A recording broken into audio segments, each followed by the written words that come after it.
We're coming to you live from TRL for the music video premiere of Donut City by Mama Frome's. Donut City. Donut. Donut City. Donut. Donut City. Donut. Donut City. We got a story for y'all. Where's that pickle at? 26 years ago, my son came on my donut hole. I played with his fingers, gave him a tickle. Such a cute little pickle. He was always so good to me. Stayed at my bedside when I was sickly. However, he wasn't the sharpest pickle in the jar. So, my niece came out to help, Zenobia. When I died that winter, Ethan married her, a miracle. Got down on one knee and slid a donut on that pickle. Yeah. Zenobia made her first mistake by telling Ethan to take Maddie to dances and stay out late. So one night, Zenobia stayed up to welcome the two home. She affirmed her theory when Ethan told her to go up alone. Maddie quickly realized this was a mistake and eyed Ethan, telling him that they would take her when they talk when they wake.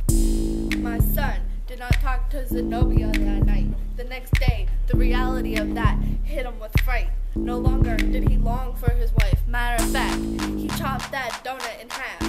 Now, he wanted a fresher donut, one that's never been creamed before. When Maddie would throw her head back and laugh, he got a taste of it and wanted some more. How perfect could it be that Zenobia got sick and needed an overnight leave? She claimed she had shooting pains, but that did not get Ethan's sympathy. Yeah. He could have driven Zenobia to flats, but that would take him away from Maddie. Drats. In the end, Ethan had Jotham take her so he could spend the night with Maddie sober. The next day, before Zenobia was to arrive back, he went to fix a dish and needed glue, which he lacked. To find some glue, he drove into town. He couldn't find it at first, so he asked around. It was Edie's store that had the glue. Now, if he could get it back together, Zenobia wouldn't have a clue. Unfortunately, by the time Ethan got back to the house, Zenobia was there, back in her old blouse. She claimed the doctor said she would need a hired hand, so Maddie would have to go to some far-off land. A day went by fine. Ethan delivered lumber, but things spiced up that night. Before their slumber, Maddie provided donuts for Ethan to eat, along with his pickle. But during the dinner, the cat knocked over a plate that was more than a nickel. The dish was a present to represent their marriage, and when it broke, Ethan and Zenobia's love perished. Although those two were left alone that night, pickles remained uneaten. The donuts left sewed up tight.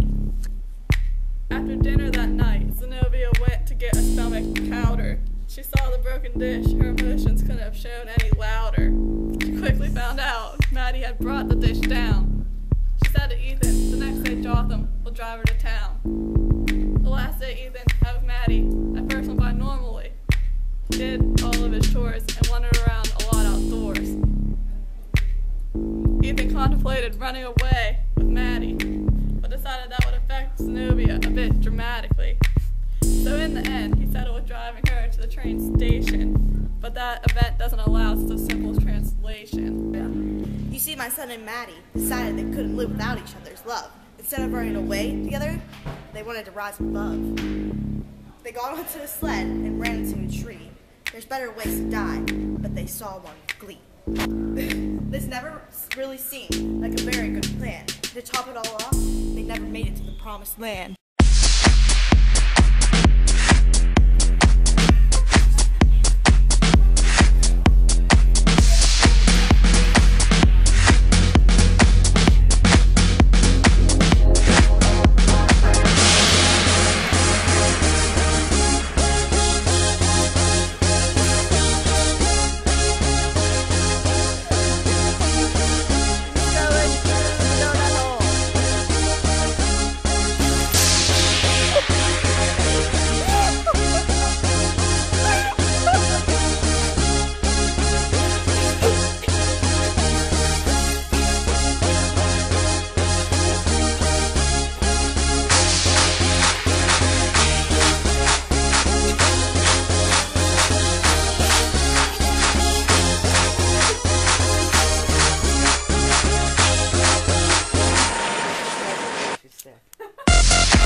two. Wait. Wait, Joe.